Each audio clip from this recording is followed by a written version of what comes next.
매일 성경 묵상을 돕는 해설 가이드입니다. 안녕하세요. 묵상 코치입니다. 함께 읽고 나눌 말씀은 히브리서 13장 18절에서 25절까지 말씀입니다. 오늘 본문은 먼저 성도들에게 기도를 부탁한 후에 이어서 성도들을 위한 축복의 기도를 합니다. 마지막으로 디모데와 함께 성도들을 방문하는 계획을 설명한 후 끝인사로 히브리서 서신을 마칩니다. 18절에서 25절 읽겠습니다. 우리를 위하여 기도하라. 우리가 모든 일에 선하게 행하려 함으로 우리에게 선한 양심이 있는 줄 확신하노니 내가 더 속히 너희에게 돌아가기 위하여 너희가 기도하기를 더욱 원하노라. 양들의 큰 목자이신 우리 주 예수를 영원한 언약의 피로 죽은 자 가운데서 이끌어내신 평강의 하나님이 모든 선한 일에 너희를 온전하게 하사 자기 뜻을 행하게 하시고 그 앞에 즐거운 것을 그리스도로 말미암아 우리 가운데서 이루시기를 원하노라. 영광이 그에게 세세 무궁토록 있을지어다. 아멘.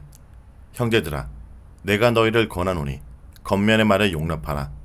내가 간단히 너에게 썼느니라. 우리 형제 디모데가 노인 것을 너희가 알라.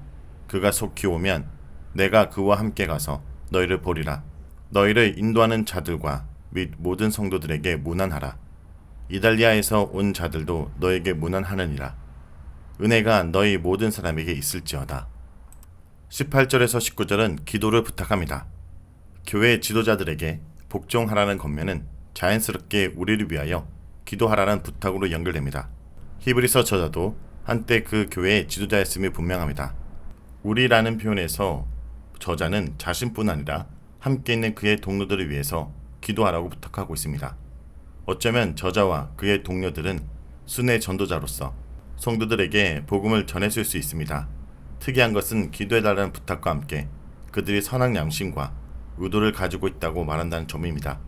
이것은 마치 그들이 선한 양심을 가지고 있기 때문에 성도들에게 기도 부탁을 할 만한 자격이 충분히 있다라고 말하는 것처럼 들립니다. 우리가 선한 양심을 가지고 있다는 것을 확신한다라는 표현에서 우리는 결코 나쁜 양심이나 의도를 가진 사람이 아니라고 자신들을 변호한 듯한 인상을 풍깁니다. 뿐만 아니라 우리는 모든 일에 선하게 행하는 의지가 있다라고 거듭해서 말하는데 이것은 우리가 선한 양심을 가졌을 뿐 아니라 또한 무엇이든지 선하게 행하려는 열심을 가진 자들이라고 주장하는 것으로서 강한 자기 변증적 표현입니다. 만약 히브리서 저자와 그 동료들을 비판했던 사람들이 있었다면 9절에서 언급했던 이상한 다른 교훈을 가르치는 거짓 교사들과 그들에게 동조하는 사람들이었을 것입니다. 이들은 그리스도의 복음을 왜곡했을 뿐 아니라 그것을 전했던 사람들까지도 비난했을 것입니다. 이러한 상황에서 히브리서 저자와 그 동료들의 선한 양심과 선하게 행하라는 의도에 대해서 강조하는 것은 성도들이 학신 가운데 그들을 위해서 기도할 수 있는 근거가 될 수 있습니다. 하나님은 선한 양심과 의로운 행위로 기도할 때 응답하십니다. 히브리서 저자와 성도들은 선한 양심과 선행으로 서로를 위해서 기도해야 합니다. 본문은 이어서 더욱 개인적인 기도를 부탁하고 있습니다. 히브리서 저자는 속히 성도들에게 돌아갈 수 있도록 기도해달라고 말합니다. 더욱 원하노라 라는 표현에서 히브리서 저자는 더욱 간절함으로 기도할 것을 요청합니다. 이것은 히브리서 저자와 성도들 사이에 친밀한 관계를 보여줍니다. 히브리서 저자가 무슨 일로 성도들에게 돌아가는 일에 방해를 받고 있는지는 알 수 없습니다. 그럼에도 불구하고 23절에서 디모데가 속히 오면 그와 함께 가겠다라는 표현에서 조만간에 성도들을 방문하게 될 것을 확신을 갖고 있음을 볼 수 있습니다. 교회 지도자들에게 순종하는 것과 더불어 그들을 위해서 기도하는 것은 중요합니다. 무엇보다도 우리는 모든 기도에 있어서 선한 양심과 옳은 행위로 기도해야 합니다. 20절에서 21절은 성도들을 위한 기도입니다. 성도들에게 자신을 위한 기도를 부탁했던 히브리서 저자는 이제 그 자신이 성도들을 위한 축복의 기도를 합니다. 먼저 평강의 하나님은 그리스도를 죽은 자 가운데서 이끌어내신 분이라 말합니다. 그런데 예수님의 부활은 그의 언약의 피로 이루어진 것이라 말하는데 이것은 아주 생소한 표현이며 이해하기 어렵습니다. 보통은 그리스도의 피로 믿는 자들이 구속함을 받고 부활의 영광으로 들어간다 하는 것이 상식적입니다. 히브리서 저자는 히브리서 2장에서 하나님은 많은 아들들의 영광으로 이끄시는 분이라 했는데 그리스도의 죽음은 곧 우리의 구원을 위한 것이라 말했습니다. 아마 히브리서 저자는 그리스도의 대제사장적 사역을 염두에 두고 그가 자신의 피로 부활함을 입었다고 말하는 것 같습니다. 그리스도께서는 자신의 피로 하늘 성소에 들어가셨습니다. 그리고 그리스도께서 하늘 성소에 들어가신 것은 하나님의 보좌 우편에 앉으신 것을 가리키는 것으로서 그것은 그의 부활을 의미하는 것입니다. 그리스도께서 자신의 피로 부활하셨다라고 말하는 이유는 21절에 하나님의 뜻을 행하는 것과 관련이 있을 것입니다. 그리스도께서 희생 제물로 돌아가신 것은 하나님의 뜻을 온전히 행하는 것이었으며 이로써 온전케 되시고 하나님의 보좌 우편에 앉으셨습니다. 즉 그리스도의 죽음과 부활은 하나님의 뜻을 행하고 영광으로 들어가신 것을 의미하는데 이것은 우리 그리스도인들이 따라가야 될 모범입니다. 이런 측면에서 예수님을 우리의 큰 목자라고 말하고 있습니다. 그는 우리의 목자가 되어 우리를 인도하시는 분입니다. 그러므로 20절은 성도들을 위한 기도의 내용인 21절의 기초가 됩니다. 히브리서 저자는 하나님께서 성도들을 모든 선한 일을 온전하게 행하는 자로 회복시키기를 기원합니다.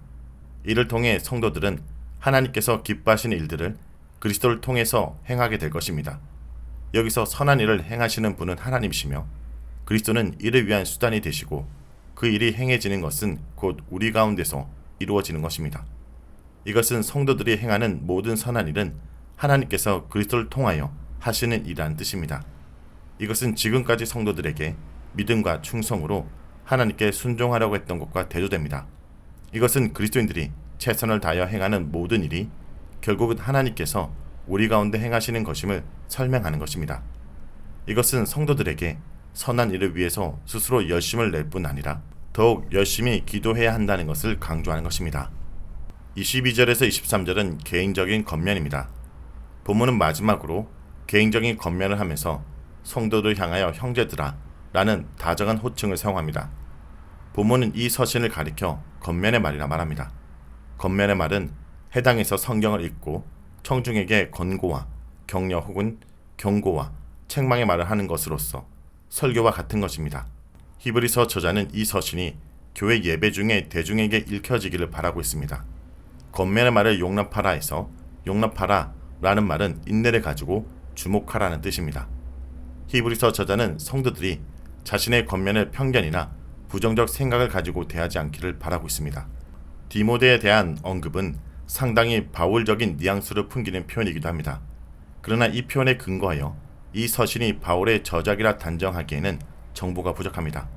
디모데가 최근에 감옥에서 풀려난 것처럼 소식을 전하고 있는데 신약에서 디모데의 투옥에 대해서는 구체적으로 설명하는 곳은 없습니다. 디모데가 오면 함께 방문하겠다는 표현에서 이 디모데는 성도들과 친밀한 관계에 있었던 것으로 보입니다. 24절에서 25절은 끝 인사와 축복입니다. 본문은 성도들을 통해서 교회 지도자들에게 무난 인사를 부탁합니다. 아마 이 서신을 받은 성도들은 여러 개의 가정교회들 중에 하나였던 것 같습니다. 본문은 성도들에게 다른 교회의 성도들뿐 아니라 가정교회들을 지도하는 자들에게 안부를 전해줄 것을 부탁하고 있습니다. 이탈리아에서 온 자들이라는 표현이 이탈리아에서 편지를 쓰고 있다는 뜻인지 아니면 외지에 살고 있는 이탈리아 출신이라는 뜻인지 분명하게 알 수 없습니다. 만약 후자의 경우라면 이 서신은 외지에서 고향인 이탈리아로 보내는 편지가 될 것입니다. 여기서 이탈리아는 로마를 가리킵니다. 마지막으로 히브리서 저자는 모든 사람들에게 하나님의 은혜를 기원하면서 그의 서신을 끝맺습니다. 자, 여기까지가 히브리서 13장 18절에서 25절까지 말씀입니다. 오늘 말씀을 통해 우리는 무엇을 묵상하고 적용해야 할까요? 예수님은 가장 위대하고 선하신 목자입니다. 예수님은 양들을 구원하기 위해 자기 목숨을 버리고 영원한 언약의 피를 흘리셨습니다. 히브리서 저자가 예수님을 큰 목자로 표현하는 이유는 구약에서 목자로 불리는 모세보다 더 뛰어난 분이심을 드러내기 위해서입니다. 성도 여러분, 우리를 위해 우리와 같은 모습으로 이 땅에 오신 가장 위대하고 선하신 예수님을 기뻐하며 따르길 포기하지 않는 주의 백성들이 되길 간절히 기도드립니다.